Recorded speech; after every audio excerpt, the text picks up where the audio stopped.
From the Sunshine State, this is Tampa Bay's Tan Talk.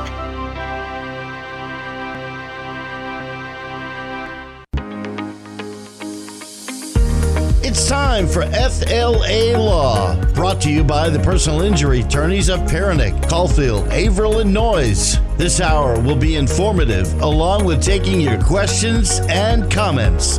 Now, here are your hosts for today's show.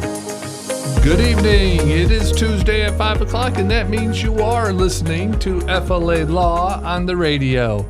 I'm attorney Matthew Noyes with the personal injury law firm of Perenich, Caulfield, Averill, and Noyes. One of the first personal injury law firms here in Tampa Bay and proud presenters of the FLALAW on the radio. Each week, we are able to discuss issues regarding personal injury law, workers' compensation, Social Security, disability. But we also bring in special guests to share their knowledge in areas that impact all our listeners. And today is just one of those days. We have a truly special show with, backed by popular demand, guest Stephen Hirschfield, the creator and operator of IONTB, or IONTB, the social media and website platform that has changed how people get news on events happening in our community. Thanks to Stephen, people don't have to wait hours to learn about why the police were stopped in their neighborhood or why that helicopter's flying around or why traffic was backed up. They can have that information instantly. So, Stephen, thank you for being my guest again on FLALAW on the radio. Before we get started about tonight's topics, why don't you give our listeners, the regular listeners, a little refresher, and the new listeners a little information about you and the history and the growth of ION Tampa Bay. All right, yeah, thanks for having me back. This is like a three-peat now. It is. I like good. it. By popular demand, I like that. That's right. It is That's popular. awesome. So, yeah, I started IONTB, ION Tampa Bay, I don't know, 13 years ago or so. Wow, 13 years ago. Yeah, it's been a long time. Makes me feel old. So, put that together. I have a long history of working with public safety entities, family history of people that are involved in fire rescue, including now I have some family members here in Pinellas County as part of the one of the municipalities' fire rescue. A long history of doing video work, photo work, and a lot of emergency communications, working with emergency management all through college, and currently here with the Pinellas County. So I have a lot of experience in all of that, and I kind of merged all of them together and started IONTB 13 plus years ago, really to highlight what the men and women, public safety, fire department, law enforcement do on a daily basis, just to educate the consumers, the residents, to what they do. They don't just sit in the firehouse all day and not do anything. They're always out there training. They always know what to do when they need to do extrications. Law enforcement, obviously lots of training with the issues that are going on in this evolving complex society that we have. Right. So just kind of highlighted that, and it just kept growing and growing, and the public kept getting involved, and I think we're 210,000, I think, likes on Facebook. Wow. So when something's posted, there's a lot of, besides the crazy comments that I try to moderate the best I can, there's a lot of, and it's much appreciated. They, send in pictures, give information of what happened. There's a lot of unknown things there early on, and I know that your firm probably and a lot of the personal injury attorneys are interested in that as well. Right, it's so important to have that information. You have access to information that sometimes people never get to see. Right. And it's through you, but it's also through those that help you with the information that you're able to post. Right, and that's priceless. It's like, oh, when are you going to start charging? I'm not going to charge because I exist because of my followers, right? Yeah. To help what's going on and to even know things are going on. So it's all day long that I'm getting messages saying, hey, what's going on here? What's going on here? Those are the things that allow me to do what I do. Yeah, and for anyone who's not familiar with ION Tampa Bay, just before I got here today, I just did a quick look to see what's on the website first. In the website, you talked about the pedestrian crash, Courtney Campbell closing for yesterday and today. Yep. So important for people to know. And I get contacted by, that's FDOT, Florida Department of Transportation. They communicate with me as well. They reached out recently to work on some kind of partnership and Right. sharing some information. So, Because we see when the Skyway closes, you're one of the first ones to post that as well. right. Well, I have that automated actually. Yeah, that if well, it that's closed good. right now, it sends Don't that share warning your out. secrets. Come on. Yeah, I'm not always there at the computer, so. But there was a serious crash in Gulfport. A man climbing into a Pinellas Park city vehicle in the back of the truck. Right, and is it newsworthy? I mean, I don't know if you saw, but there's a long video. It's like a 2.5 minute video that someone I Yeah. know took it from the K9 helicopter. I mean, the guy has obviously emotional issues. And it's helpful for those who will be put in those, for the first responders that are put in that information to see what they did and what they didn't do correctly. I think that's why your first video was a fire in Dunedin. Right, And that was really candle to factory. help a candle factory. And that was really to help the firefighters. And I think, if I remember correctly from one of our last episodes, the firefighters were really helpful in using that video to help train situations Yeah, like they that. do some of that. I got a request yesterday. The big fire we had in Largo, people wanted the audio of, for educational, for training Right. purposes. So I'm able to supply that. The Dunedin one was more, photos or videos of them working, right? And that now I have a lot of the spouses, family members, parents.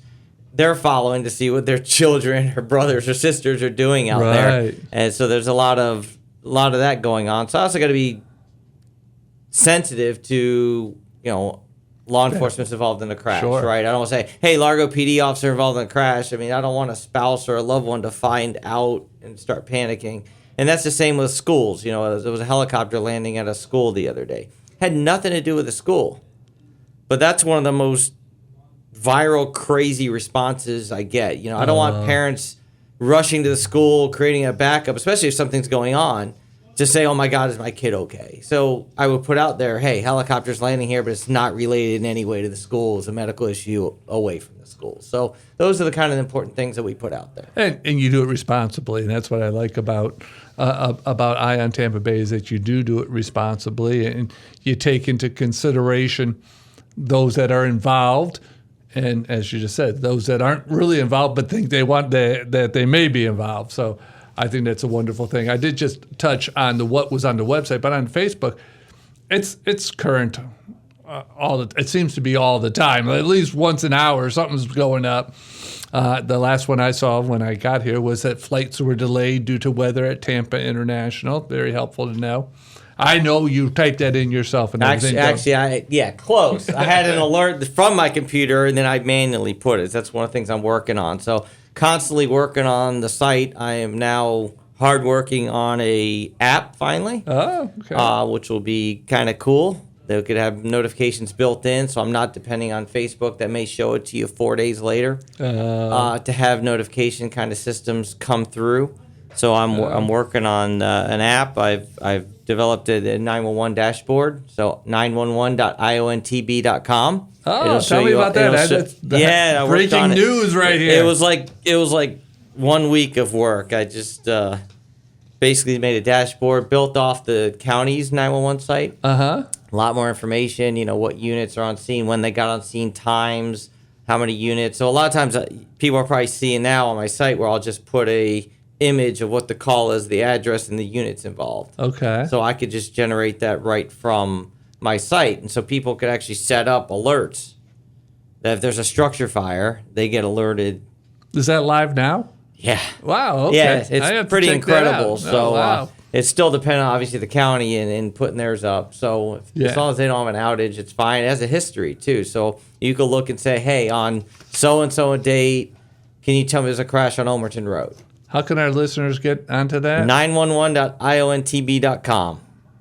I'm writing it down myself. Yeah, tb.com. On tb.com. So it has a history on it. It's actually, the fire departments could actually look at how many calls their department ran, how many calls Engine 30 ran, for instance, on a certain day, and who they ran it with. It's pretty cool. Yeah. Doing a lot of work with the database and just trying to put it all together. So That's a lot wonderful. going on.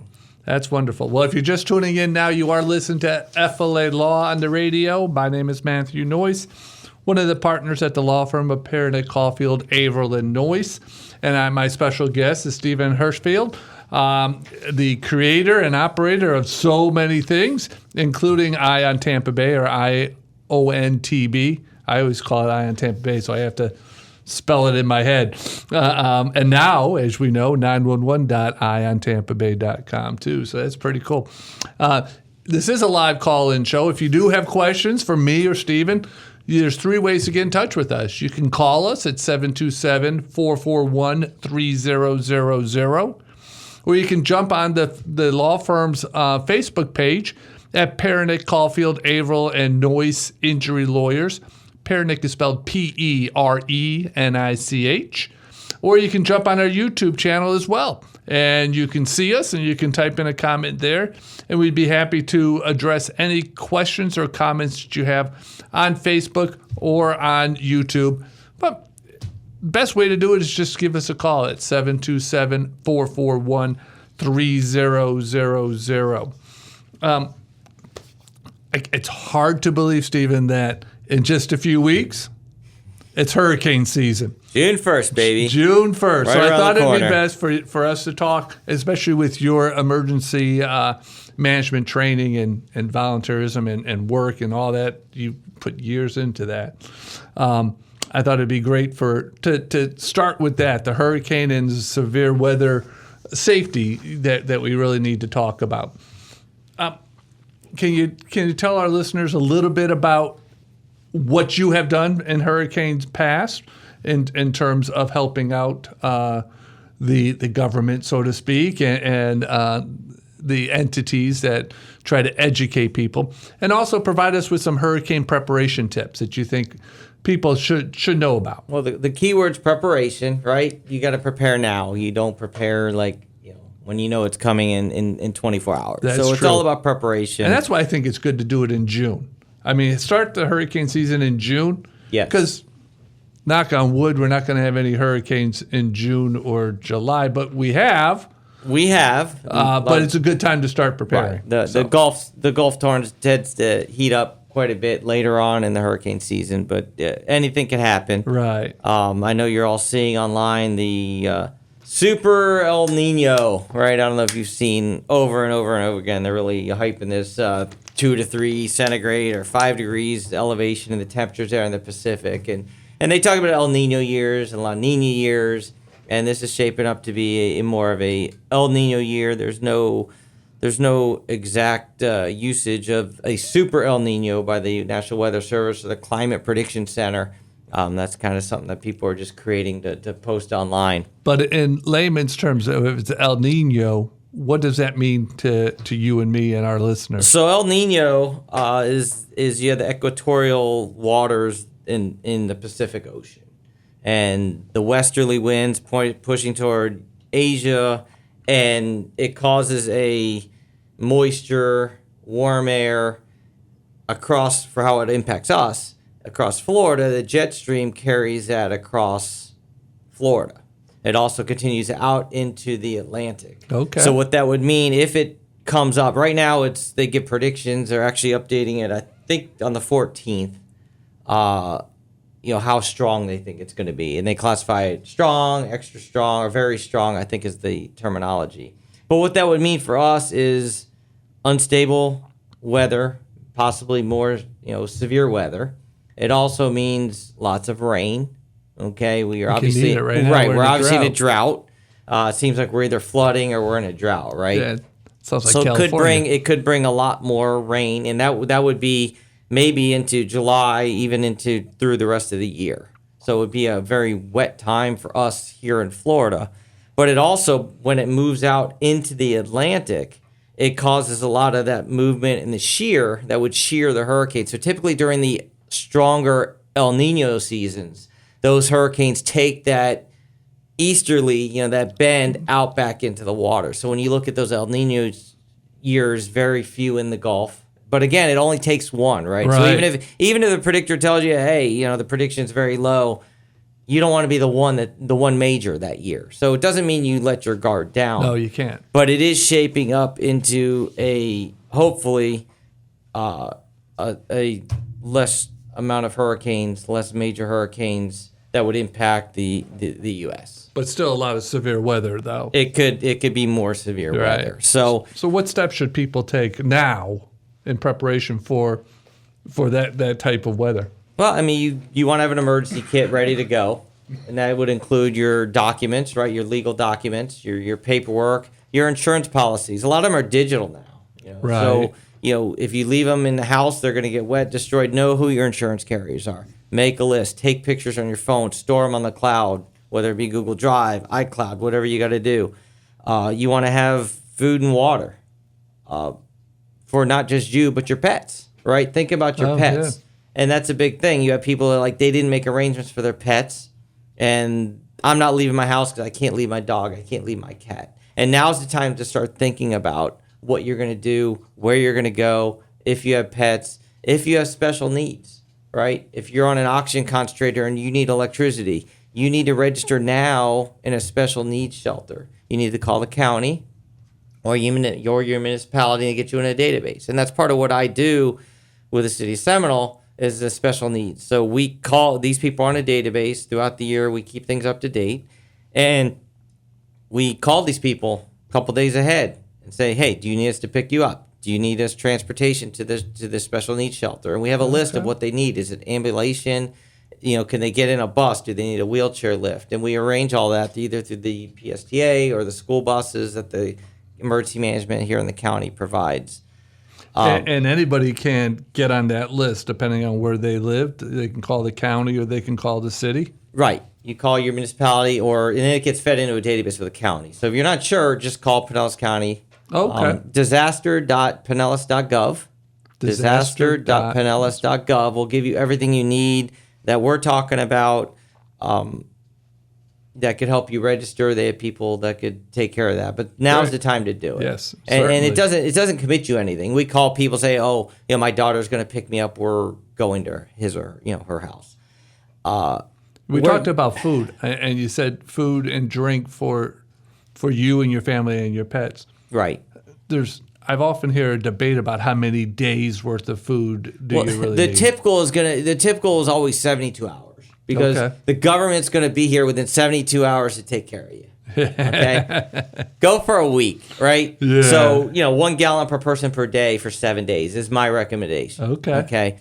I know what I do is I clean one of my huge garbage cans outside. I have one that's pretty clean. I put construction bags in there and I fill it up and I leave it in the shower.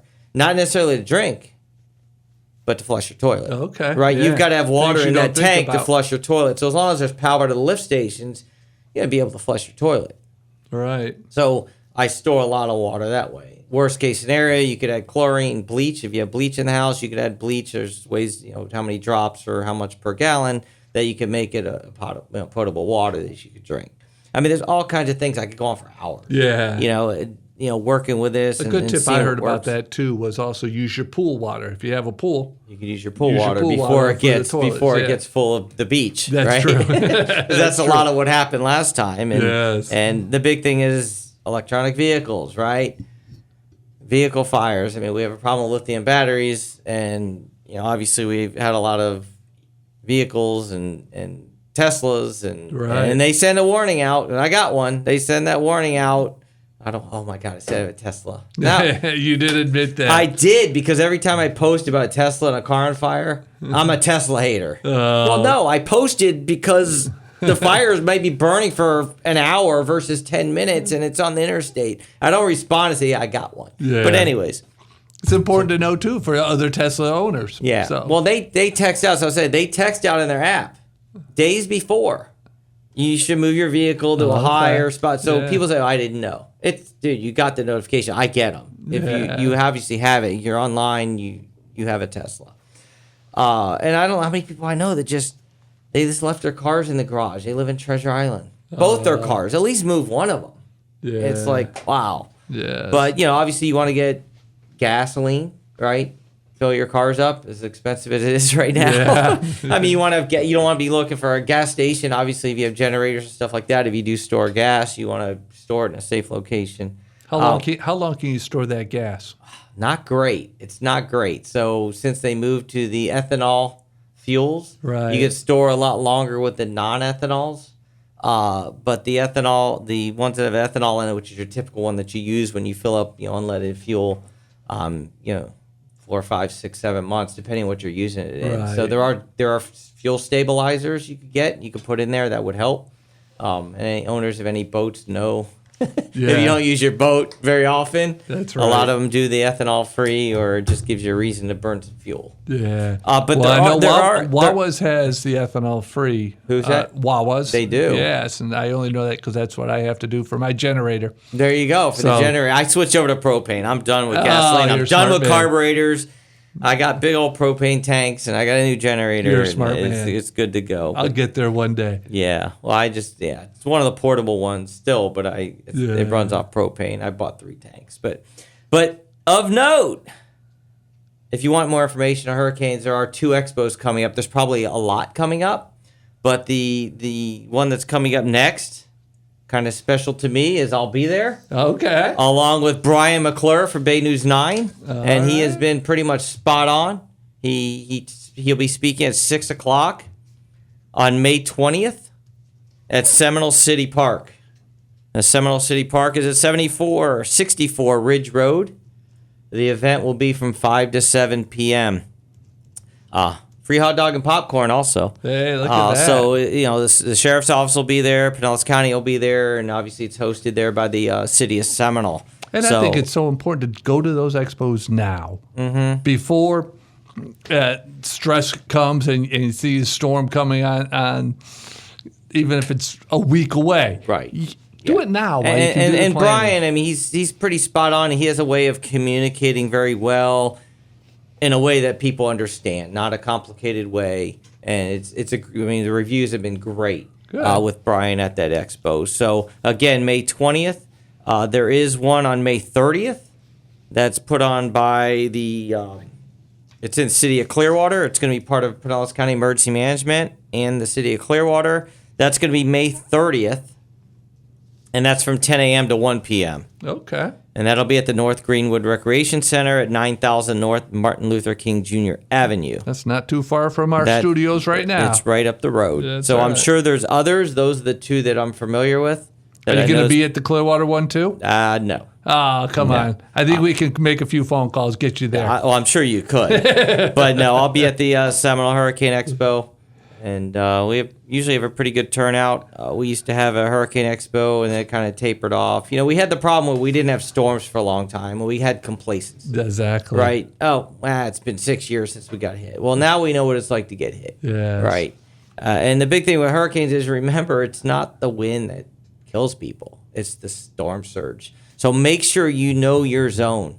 Right? That leads me perfectly. So when you go to disaster.pinellas.gov, or you go to your kyz.pinellas.gov, you should know it. And it's on your utility bill also. Okay, For Pinellas County Water, it tells you your evacuation level. There's shelters. You may have a shelter next to your house, but it may not be open. So not all shelters open. Shelters open depending on the forecast, wind's direction. They make those announcements of when these shelters will be open. Some are for pets, some are special needs, some are general. And remember, if you go to a shelter, it's not a cruise.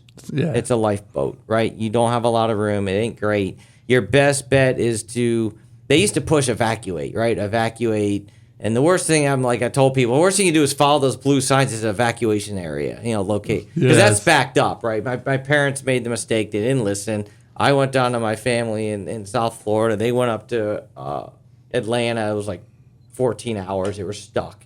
Right. Your best bet is to evacuate just a higher level, right? Find a friend. Find a friend. Find a family. Again, it's the storm surge that's deadly. Most homes, if it's a stable, if it's a well-constructed home, obviously not a mobile home, go to those locations.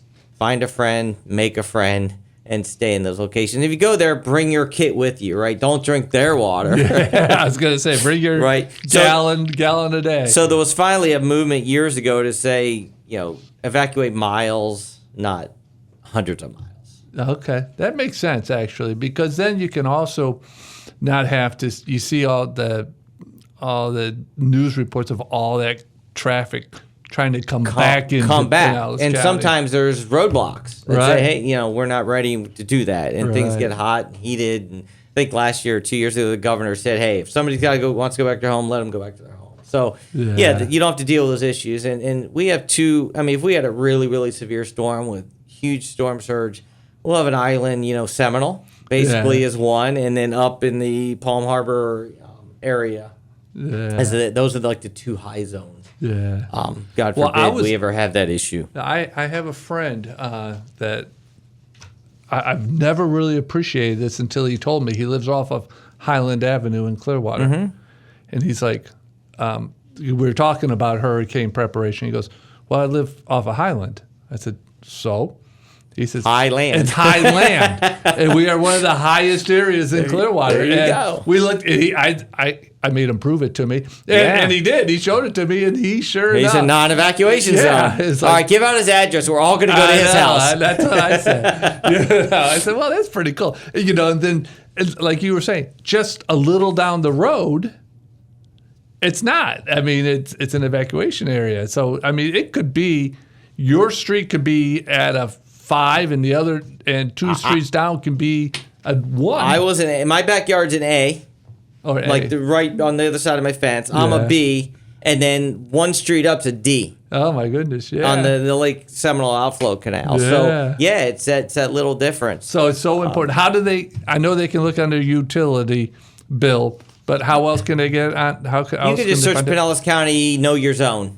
Okay. I think it's kyz.pinellas.gov. But again, if you go to disaster.pinellas.gov, that should be your main go-to. It'll have an area for know your zone. So, and that could change. It may be different than it was last year or the year before. And that's what I was reading. I see that they can change those based on what surge they had from a prior storm. Correct. And it doesn't have to be a hurricane. It could be just a prior storm. And right? then there's flood zones, which is a whole nother topic Right, whole nother I don't want to go monster into. itself. That's more for insurance and all that good stuff. But the big thing is, get your water now, right? How many have gone, I need to get water, the storm's coming. Yeah. Go get a few cases of water now. I was, the other day, I just picked up a bunch. It's like, just have it now. You'll use them throughout the year. Right. They're good for many, many months. Yeah. And it's just crazy to see all these people last minute. The other thing as me as a pharmacist, right? Make sure you have your prescriptions. Good point. When a storm's expected, right? You have a warning. Warning different than a watch. You have a warning. The governor will do a declaration declaring an emergency, and that would allow it requires the insurers to allow a 30-day supply of life-sustaining medication. Oh. So make sure you do that. A lot of people are on all these, the Ozempics, the Wegovy's, all of these new things for weight loss. A lot of those have to be refrigerated. Some of them are good out of the fridge for 30 or 42 days, but that doesn't mean it can be in a hot car. So sometimes you could just store those, but make sure they're kept out of the sun. So there's a lot of those biologics now, the Embros, the Humiras. Make sure you have some small lunchbox or something you could store those items in. Good pointer. One thing that we see as personal injury attorneys, especially during the hurricane season or even just the summer storms, we have, for some reason, drivers in Pinellas County and Tampa Bay forget how to drive when it's raining.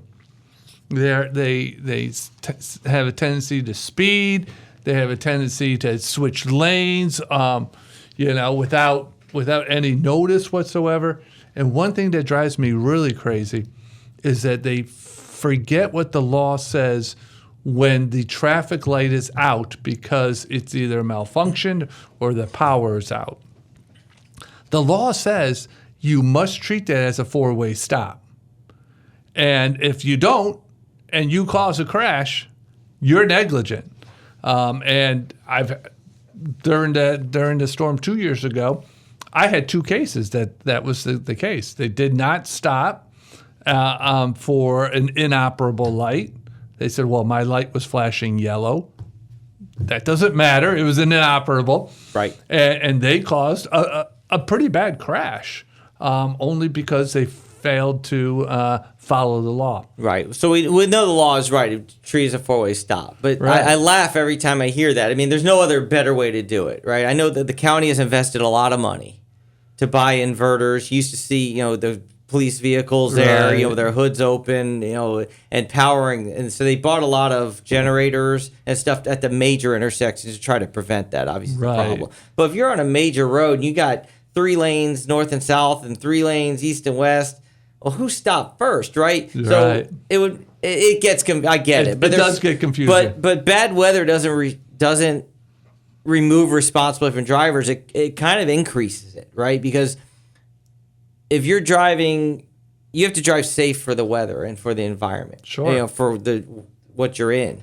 And if you don't, it's reckless driving, basically. Sure. Even something that if it wasn't rainy, it wouldn't be, but you've got to drive for the conditions that you're in. And 100%. people, you have people going into high water, All right. which is obviously a problem. So even during these rains, definitely during storms, you start rescuing people out of vehicles with boats. I mean, it's just crazy. Right. So, turn around, don't drown. You've heard that a million times. You have reduced visibility during heavy rain, so you want to extend that distance from the car in front of you. Hydroplaning every time, especially if it hasn't rained in a long time, right? So we're in this drought situation. Right. So this little bit of rain that we're going to get here shortly, there's going to be all those oils are in the road because it hasn't rained in a long time. So when you have a extended period of time of dry and then you get that little bit of rain, All that oil. yeah, comes right you'll see it out. on IONTB. Yeah. When I get out of here, there'll be someone who slammed into a pole or into a Sure. barrier here on the interstate. So Right. it's all very predictable, but you've got to think smart. And Yeah. not race to get to the next red light. Right. And if you don't have to be on the road during a rainstorm, don't. Right. As As much as I'd love to be, during hurricanes, I'm in the emergency operations center helping out. I'm like, God, I should be out there doing a live video. Doing But something I'm like doing that. the right thing. I'm keeping myself safe, right? Yes, I don't yes. need it. No, How I did think it's great. Just to ask, obviously, it's what you do. What's your feel on dash cams? And how has that impacted some of the cases you I dealt love with? dash cams. If I had It depends, though, right? I know. I said I should give a dash cam to every one of my clients because those clients that have the dash cam and show me, well, the guy says that that I was moving. The dash cam shows that there was clearly stopped, and it shows the guy just plowed right into the back of them. I had one dash cam that showed the driver was on. You could see him on the phone.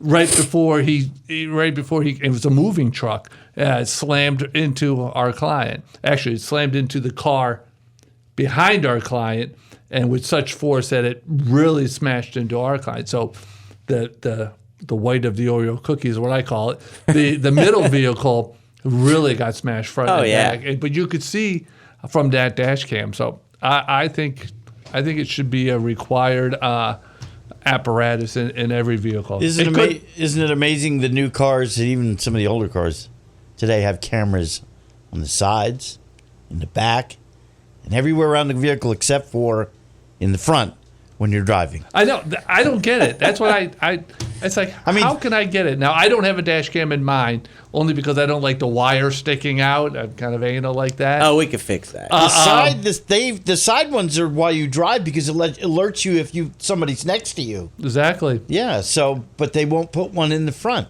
Yeah, and we had that example. Another example wasn't my case, but it was somebody I know. There was an argument about whether or not their client went into the lane or whether or not another person went in. The other person went into the lane, and there was a dash cam behind our person behind the client that showed that the at-fault driver was the one who turned into their lanes. Right. But without that dash cam, it's 50-50. It's a he said, she said thing. No fault state. So you guys figure it out. And the law recently changed, said that if you can't prove 50% negligence, then you get no damages whatsoever. And so that's why I think the video footage is so important. Because there's many times there'll be a crash or a report on someone says, "Oh, look, I got the dash cam video." So right. Just so it may not be the party involved, it may be somebody else that captures.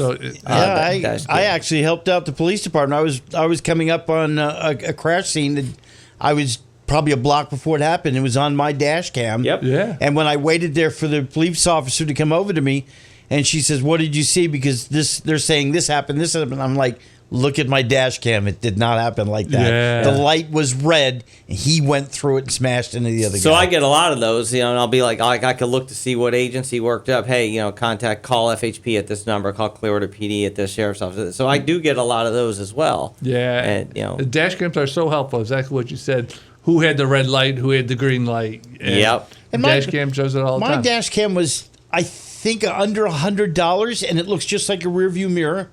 Yeah. As soon as I open the door, it starts, and the wire. I use the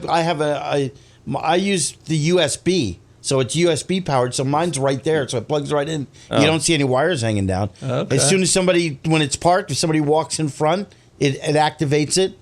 So it just rolls over after a week or so. Wow. It just tapes over the old stuff. I think everybody should have it. I got one as it sits in the repair shop for 30 days. But yeah, I got one in my truck. Anyways, another topic. I told Steven that we'll have to have him come back for number 4 to talk about lemon law. Yeah, I'm going to be by next time. I'll be an absolute expert on the lemon law here. That's right. With my new vehicles. So. Well, if you guys are just tuning in, you are listening to FLA Law on the radio. This is a live legal call-in talk show. I'm Matthew Noyes with the law firm of Perenich, Caulfield, Averill, and Noyes, one of the first personal injury law firms here in Tampa Bay. We've been helping people out since 1955. That makes us 71 years old. And as a thank you to the community, we have presented and put on FLA Law on the radio for almost 2 years, maybe even longer than that now, as a community service for you. But I'm not alone. I have Stephen Hirschfield here as well, as the creator and operator of Ion Tampa Bay and on 911.iontampabay.com. We've given us information regarding hurricane safety, weather and severe weather safety, and so much more. So we do have about 16 minutes left, about that, if I did my math correctly. Give us a call at 727-441-3000 or jump on the Facebook Live page at Perenich, Caulfield, Averill, and Noyes Injury Lawyers. You can type your question in there. If by chance you're not able to hear the whole show or you want to hear past shows, each week we post this week's episode up on Spotify and on Amazon Podcasts and all the other podcast platforms that there are. So just type in your favorite podcast platform, type in FLA Law on the radio, and you'll see all the episodes from almost day one, I think, but all the most recent episodes, and you can get all the valuable information right there on the podcast. So we ask you to follow our podcast channel, and so you'll keep getting those updates when new shows are posted. But we were talking about hurricane and severe weather safety. Anything else we want to tell our listeners about that before we jump into water and drowning prevention? Let's just move on. I could talk for hours. But we only have now 14 minutes probably. Yeah. So let's just move on because it is National Water Safety Month in May. It's important to know. Yes. So and the summer's coming. Well, Florida's kind of year-round anyways, right? Some Right. places they drain their pools. There's no water, and obviously we're in an environment where year-round water exposure and we do lead the number in drownings. It is the leading cause of death in children under 5. Wow. Drowning. So the numbers are crazy. In 2025, 119 kids drowned in Florida. Wow. And nearly 80% of those were under the age of 3. So this is obviously a real problem. Sure. Pinellas County in 2025 had 25 water submersion incidents, and out of that, 3 were fatal. And this is timely because I don't know if you saw in the news today or yesterday, there was a mom in Bradenton. She was at a pool party, and she left the child with there was an 8 and 10-year-old in the pool, and she left to go find her phone, and she came back, and she was still looking for her phone, and no one knew that her 4-year-old daughter was at the bottom of the pool. Oh, my goodness. And one of the things, drowning is usually silent. People don't realize that. It's not like, oh my God, I'm drowning, help, help, help. Usually it's silent and no one knows. And the biggest thing is when it's everyone's responsibility, it's no one's responsibility. This is all about accountability, right? You need to have a water watcher. You know, we've had parties before and we've hired someone, so that's their job. Oh, okay. And obviously, from a liability perspective, Yes. that's a big deal. It's a big deal. It didn't help that hours after she admitted to 6 coronas and had a blood alcohol of like 0.148. Wow. Obviously, so she got arrested. Sure. I mean, lost her 4-year-old child. She said she told 8 and 10-year-old to watch the kids. They were like, "What are you talking about?" Yeah. So it's just how timely can we get? That's sad. Not just children over the age of 65. Obviously, elderly population is a higher risk. And we know that children with autism, 160 times more likely to drown, right? That water-seeking kind of behavior. And so, obviously, I know you could probably talk about, there's 4 things, I believe, that have to be around a pool or to Yeah, for your protect. resident. I mean, people don't appreciate this, but the homeowner could be held responsible for any drowning or any injury occurs in their pool. And one of the things, and even if it wasn't a planned pool event, I had a case several years ago where an autistic child was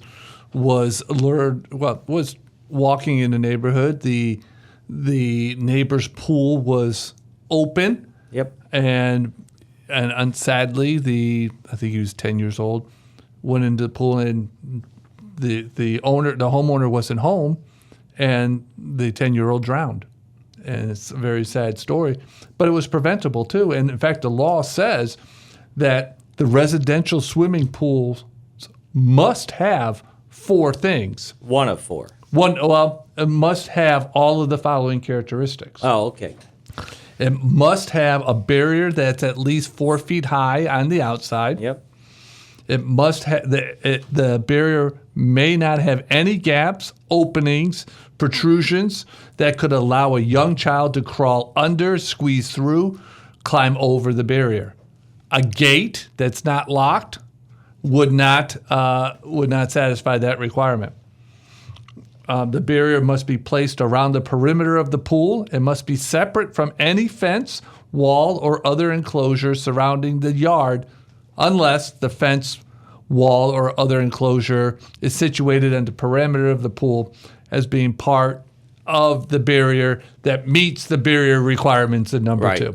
That's written just like a lawyer would write it. So Of course. And that's why you'll see around pools, you see the holes. Right. There's a lot of times they put that screening. The screening right around it. there. Yeah. Right.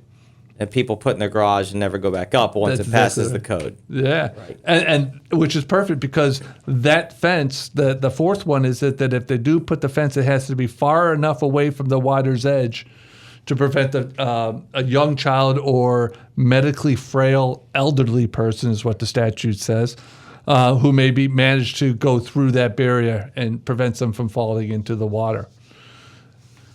I've been to a lot of pools. Houses that don't have those 4 requirements.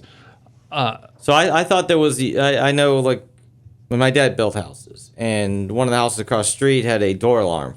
Right. So there was that met some requirement. It You could have a does door meet, yeah. alarm.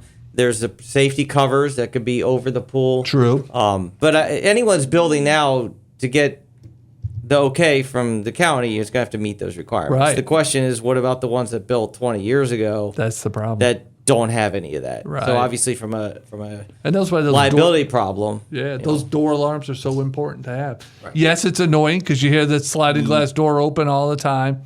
But if you can save a 4-year-old's life, oh my goodness, listen to the alarm go off.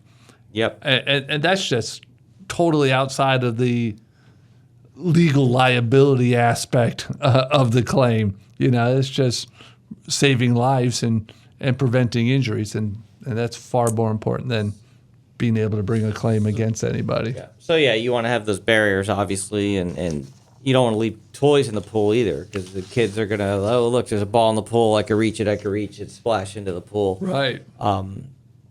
Right, but there's also, I mean, it's not just pool area. It's also people go swimming at the beach all the time, and the beaches can be dangerous as well. They've had drownings in buckets. They've had drownings in bathtubs. Yeah. So yeah, it's not just the pool where these drownings can happen. What do beachgoers have to do to be careful to prevent and to be alert about to prevent drowning? You got riptide warnings, which are put out all the time. I think a lot of people here know that if they do get caught in a riptide, or they should know, or there's signs at the beach. I don't know if anyone reads them, but riptides don't necessarily cause the person to drown. It's them fatiguing, swimming, trying to get to shore, and they get fatigued and they succumb to it. If they would just swim parallel to the shore, right, alongside the shore, they could easily get out of that rip current. The rip current is just water coming at them. So you're just not getting anywhere. You're panicking. You're trying to get to shore, and you're not getting anywhere. And eventually, you fatigue out. Right. You swim parallel to shore because the rip currents are pretty narrow. So that's the key in trying to educate people that are coming in from other countries or other states that aren't familiar with that. But when conditions are kind of right for that, there are warnings that are put out. We put them up on our website as well, along with the diagram of how to get out of rip current. We do everything we can to educate that. Right. I think that's important because, to have that knowledge before you go into the water, because if that's happening to somebody inside the water, panic's going to set in and they're going to forget something that they saw a month ago. And so I think it's so important. I'm going to throw one more plug in here while I can. Please. If all goes not good, dealing with a drowning or something like that, CPR, right? Take a CPR course. You want to take one? You could take it with me on the 21st at the city of Seminole. All right. I teach their CPR course. So a week from Thursday, I'll be teaching a completely free class. Unless you need a card, then it's like $15 that goes to the agency that sponsors it. But that is the third Thursday of each month at Station 29 off 74th Avenue over there by Seminole City Center. You can go to the City of Seminole website. You can register for that CPR class. Again, third Thursday of every month. And we go over infant, child, adult, choking, AED usage. Yeah. We cover all of that in What time a is few-hour it? course. I believe it's at 6 o'clock. Okay. Yeah. So I will be teaching the class a week from Thursday. So if you don't take it there, take it somewhere. It's just you got to have that. People say AEDs. I've been to mobile home parks where they have an AED by the pool, and people are like, I don't touch it. I'm going to get electrocuted. It's like you could have it, but no one knows how to use it. Right. And it's getting that getting that tool in your toolbox to know how to respond in a high stress situation. That's very important. I think that's so important. So I have you at the Hurricane Expo on the 20th and the CPR course on the 21st. Is that right? Sounds good. And then something this weekend, but you don't need to know about that. Fire Ops 101. So that's when all the legislature, the people running for office, all the city and county municipality people, it's put on by the fire union to let them know what they really do. And they get all these people they invite to put on the gear and go in a building where they can't see in front of them, and they're all sweating it. So they get to feel what a firefighter actually does, and and they get to realize that this $400,000 piece of equipment, what it's used for and what it does. So it's kind of them to say these are the resources that we need, and this is why it's important. So it's a good thing. So that is good. That's going on, I think, on Saturday, 6 a.m. But I was just trying to plan your fourth appearance on FLA Law on the radio. Oh, whenever. I don't sleep. I'm up all the time. I don't care. Just tell me when, where, and for anything, I'm here. So we got to half our topics today. We didn't get to half. We have one. We still have a little more time. So I do want to talk about something that I think is very important,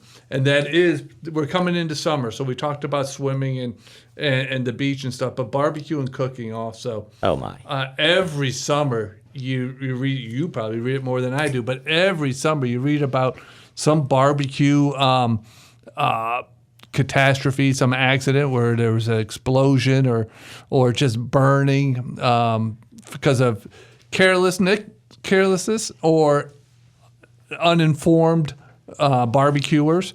What can you tell our listeners How can we prevent that? Those are preventable. Most of them are preventable. Let me sum it up real quick. Don't use gasoline. Don't okay? ever use gasoline? Not to start a grill, right? You're going to use lighter fluid. The lighter fluid, that's true. There's things that are explosive. There's things that are flammable. It's the fumes off the gasoline that'll ignite. The gas itself, it's the fumes coming off of it. So a lot of people can't start the charcoal. They can't start the bonfire. They start throwing gasoline on it, and those vapors kind of go into the air, and get it going. That's one of the big no-nos. Obviously, placement of the grill is important, and where you want to put it. You also have a carbon monoxide risk. Even when you think the coals are out and they're gray, they could still be 800, 900,000 degrees. Wow! Obviously, keeping children away. Children cooking their s'mores, they don't realize it's 800 degrees, right? Alcohol's always playing a factor in that, right? An alcohol-related incident. True. We have a few of those, or if you want a bonfire, they got a barbecue grill, and people can't walk a straight line, and they fall into the fire. It happens. Right. Close, ignite, stop, drop, and roll. All those things, we go into all of that. Obviously, stop, drop, and roll. It should be stop, drop, and roll, and cover your face. Oh, okay. That's the big thing that we teach in our first aid class. That's another day. Is to basically cover your face when you roll, so you're preventing the most critical areas. Wow. Obviously, it's liability from a legal perspective of condos and apartments. Telling people you can't have a barbecue right on the second or third or fourth floor. Obviously, the fire marshal doesn't like that either. I mean, there's so much we go into. Well, homeowners too. Homeowners, homeowners, they can have a claim against the homeowners if the homeowner was negligent in allowing somebody impaired to do the cooking that causes fires or burns because of the carelessness of that. I think it's so important. Kind of like we're talking about the swimming pool. You have someone who's designated to socialize and enjoy the pool, and someone to watch the kids. Should be the same thing. You should have a designated barbecuer who is avoiding the alcohol until all the cooking is done. Right. And you safely discard. The other thing is people take the charcoal and they throw it in the trash can. Yes. Right? It's got to cool down, and it could go on for 8, 10, 12 hours, depending on how much air is circulating through it. So you got to watch how you discard the charcoal. When we're dealing with propane, make sure the grill's open. If you have trouble starting it, let it vent out. Some people it builds up. They open the gate, they open the top, and they light it, and you get that flash over. So. And I saw a pretty good tip too. Is that before you even do it, you check for gas leaks by putting soapy water on the connections to see if there's any bubbling. Right. Same with a tire. If you have a tire that's leaking, you take the soap and you put it on there, and you'll see these little bubbles. And if it's bubbling, don't test it with a match. Yeah, don't be doing that. Gives me another article to write. Stop. Just stop already. We try to educate people, and we do the best we can. We try to make a difference. That's so important. How can our listeners get all the information that you have, Stephen, when you're not here on FLA Law on the radio? Oh, they know how to get a hold of me. Some of them may not. We're trying to get them all to get a hold of you. IONTB.com. So you message me through there, or news@IONTB.com, or it's all on the website. It's all on the Facebook. Yeah, they know how to get a hold of me. Yeah, good and bad. You give so much information right when you need it. So it's so helpful. I appreciate you taking the time to not only talk about all the good services you do for the news on on Tampa Bay, but also the good services you do for emergency management and making sure people are safe. So thank you very much. We appreciate it. Listeners, that does wrap up another edition of FLA Law on the Radio. Next week, I'll be back. And as another part of the community service, we'll be having a representative from Dunedin Cares to talk about what they do in the community to help people. So thank you for listening. I am Matthew Noyes. As I always say, drive safely and watch out for those who don't.